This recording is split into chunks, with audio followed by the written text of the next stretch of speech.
અમદાવાદમાં વાહન પાર્કિંગની સમસ્યા વિકરાળ બની રહી છે। ફૂટપાથ પર આડેધડ વાહનો પાર્ક કરતા લોકોના કારણે રાહદારીઓ પરેશાન થઈ રહ્યા છે।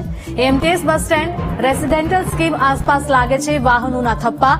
આયોજન વગર અપાતી કોમર્શિયલ અને રેસિડેન્શિયલ મંજૂરીને પગલે આ સમસ્યા વધી છે।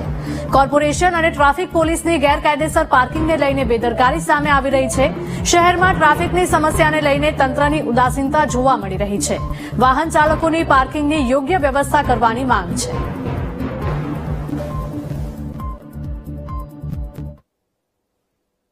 ફૂટપાથ પર કેમ બધી ગાડીઓ પાર્ક છે, બીજું પાર્કિંગ છે નહીં અવેલેબલ અહીંયા। સામેની બિલ્ડિંગમાં નહીં, શોપિંગ માટે પાર્કિંગની જગ્યા મલ્ટી લેવલ પાર્કિંગ ને બધે બને છે, પણ આટલા એરિયામાં કે પાર્કિંગ છે નહીં। થાય તો વધારે સારું, તો અમારા જેવા લોકોને તકલીફ ના પડે। તંત્ર પ્રયત્ન કરે છે, પણ દિવસે ને દિવસે વાહનો વધતા જાય છે અને જગ્યા શોર્ટ થતી જાય છે। તો જે લોકોને તકલીફ પડે છે બધી રીતે, એક તો પાર્ક કરવામાં તકલીફ પડે છે, પાર્ક કર્યા પછી જેમ તમે કહ્યું એ રીતે ટોઈંગ થઈ જાય છે અને પછી દંડ ભરવો પડે છે, એ તકલીફ પડે છે। ફૂટપાથ ઉપર અત્યારે હાલ જો ગાડીઓનું પાર્કિંગ જ થઈ ગયેલું છે, અહીંયા આગળ ચાલવામાં બહુ અડચણ પડે છે અને પબ્લિકને પણ બહુ અડચણ પડે છે। બધી ગાડીઓ પાર્કિંગ કરી નાખી છે પબ્લિકે। તંત્ર તો મહેનત કરે જ છે, પણ આ લોકો આવી રીતના મૂકીને જતા રહે છે, એટલે હવે પબ્લિક સમજતી જ નથી કોઈ વસ્તુ। તો એમની ઉપર હવે ડિપેન્ડ કરવાનું રહે કે એમને કેવી રીતના કરવું જોઈએ। એક માણસ રીતના કોઈની તકલીફ બી સમજવી જોઈએ। અમે તો બરાબર, પણ ઉંમર લાયક માણસો જે જતા હોય એમને તો બહુ જ એટલે બહુ તકલીફ પડતી હોય છે। સ્વામિનારાયણ મંદિર પાસે બાજુમાં છે, અહીંયા તે ફૂટપાથ ઉપર અહીંયા બધી અમને તો કે પાર્કિંગ છે, એટલે અમે પાર્કિંગમાં ગાડી મૂકી, અમને એવું કીધું।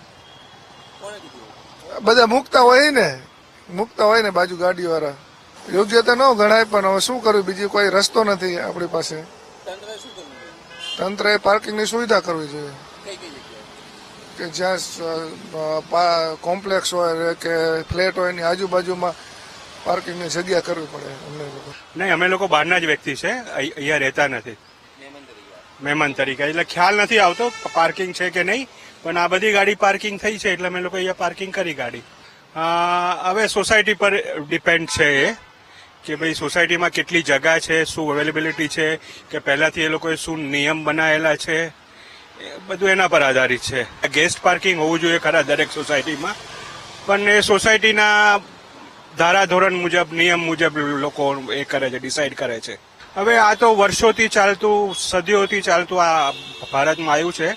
કોઈ બી કોમર્શિયલ કે રેસિડેન્શિયલ થાય છે, કોઈ બી બિલ્ડિંગ, એનું 50 વર્ષનું કે 10 વર્ષનું આગળ કોઈ બી એ લોકોનું વિઝન નથી હોતું, અને એ વિઝન થાય તો એ લોકોના પાર્કિંગ અને બધી વ્યવસ્થા થઈ શકે।